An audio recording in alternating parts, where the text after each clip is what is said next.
Hello student, this is Suman Sharma from SBM Sinidhi and this is the next video for class 6. Today we will start the new chapter sorting materials into groups and this video is part 1. Before we start, suppose that student you are in a mall with your family and in the mall or the shopping center your mother wants to buy some groceries, you wants to buy some toys and your father wants to buy some paintings as you can see the images. So the three of you are in the different sections. But why the three of you are in the different sections? The simple answer for this question is that because all the objects in the store are categorized in different sections according to their type or according to their use. And this type of organization leads to the better management. As you can also see that there are different types of objects present in the slide. But before we deal this topic, firstly we have to think that what is the thing that makes the life interesting? Here the answer is variety. You generally see that people of different regions, people have different occupations and even people wear the different clothes. There are so many varieties in the things that we use in our home also. The things have different shapes, the things have different size, different colors and different properties. Here one of the point is that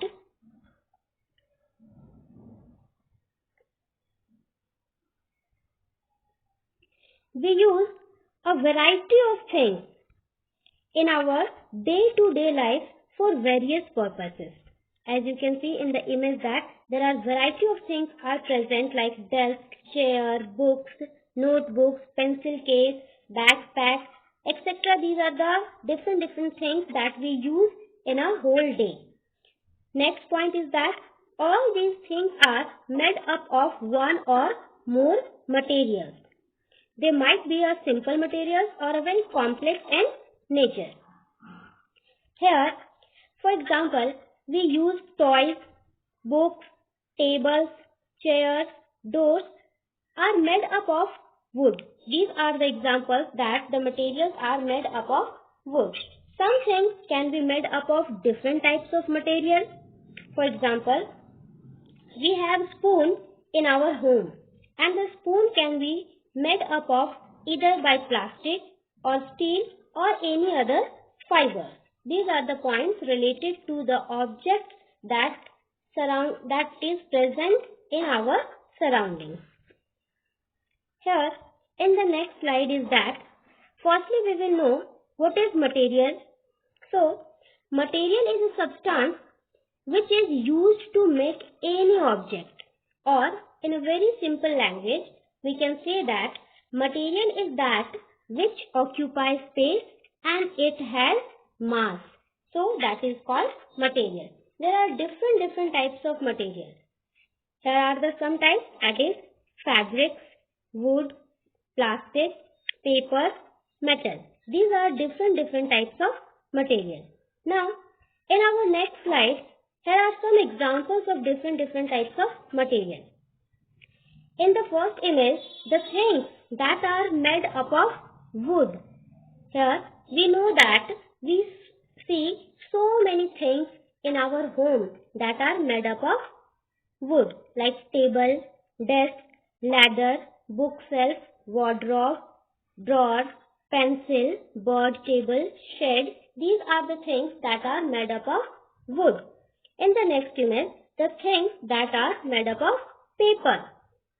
Here, as you can see, the book, envelope, invitation, newspaper, letters, cards, magazine, calendars, box.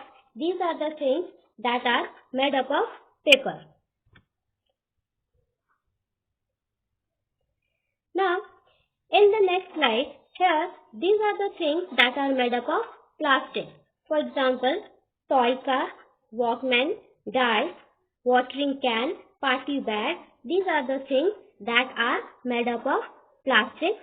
And in the next image, here, these are the things that are made up of fabric. So many types of fabric you just studied in your last chapter, that is fiber to fabric.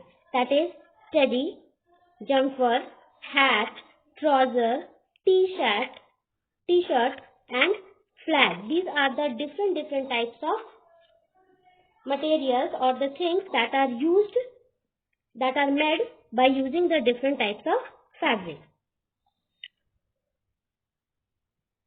Now, the last one is that the things that are made of metal.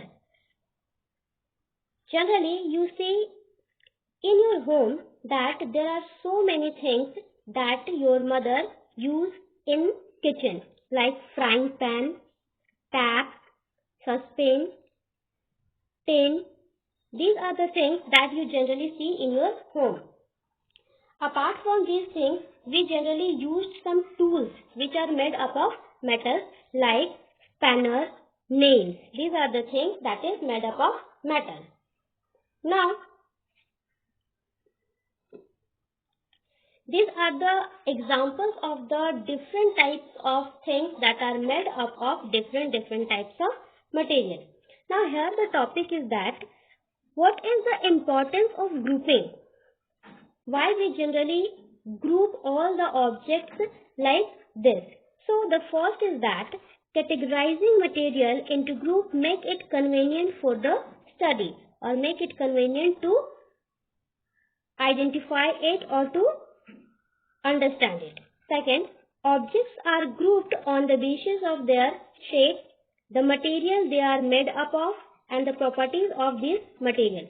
As you have just seen that on the basis of they are made up of, you have just seen that some materials are made up of metal, some materials are made up of wood, some materials are made up of plastic. So the objects are grouped on this basis. Third, materials can be classified on many different criteria of appearance. Appearance means how they look. Materials differ based on the way they look, or appearance basically indicates the color, hardness, texture and luster of the object. So basically, if we have to understand the appearance of any object, we have to understand that what is the color of the object is hard or soft, what is the texture of the object, and the object has luster or not. Now, in the next slide, here the topic is properties of material. So, each material has its own properties that may differ from others. We know that some materials make common to one or more materials. Here, the first property is appearance. So, materials can be classified on the basis of how they look or appear to be. Some materials have luster, which is very gentle sheen or soft glow to them, while others are plain and dull looking. As you can see in the image, that materials that have luster can usually be classified as metal. For example, the gold, copper, silver are the materials which have luster. And the materials which do not have luster, or we can say that the material which have dull appearance is wood. As you can see that in the image, that the material do not have luster. Its appearance is very dull. Usually, a metal loses its luster after some time due to the action of moisture and air on it. And therefore, only fresh cut metal appears to have luster on them. As you can see that this is the metal, and after some time when this metal comes in contact with the moisture or air, then it loses its luster. But when we cut it at any point, then where they are freshly cut, at that point they show the luster. So we can say that only freshly cut metals appears to have luster on them. Now, in the next slide, here the topic is hardness. Materials can be classified on the basis of their hardness. But what is hardness and what is softness? So the simple answer is that materials that cannot be scratched and are difficult to compress are called hard material, and the materials which can easily be compressed or scratched are called soft material. These are the examples of hard material and these are the examples of soft material. You see in your home that you have teddy bear, you have pillow, and the teddy bear or the pillows can easily be compressed. So these are the soft material. But if we have some tools or if we have spoon, then the spoon or the tools cannot be easily compressed. That's why they are called hard material or hard object. Now, in the next slide, there is homework for all of you. First, define the term material, which you have just seen in the slide. Second, write the properties of the material. You have just seen the two properties. First is the appearance and second is the hardness. Now, differentiate between hard and soft material. This is also given. So, you have to complete this homework. And I think this is enough for today.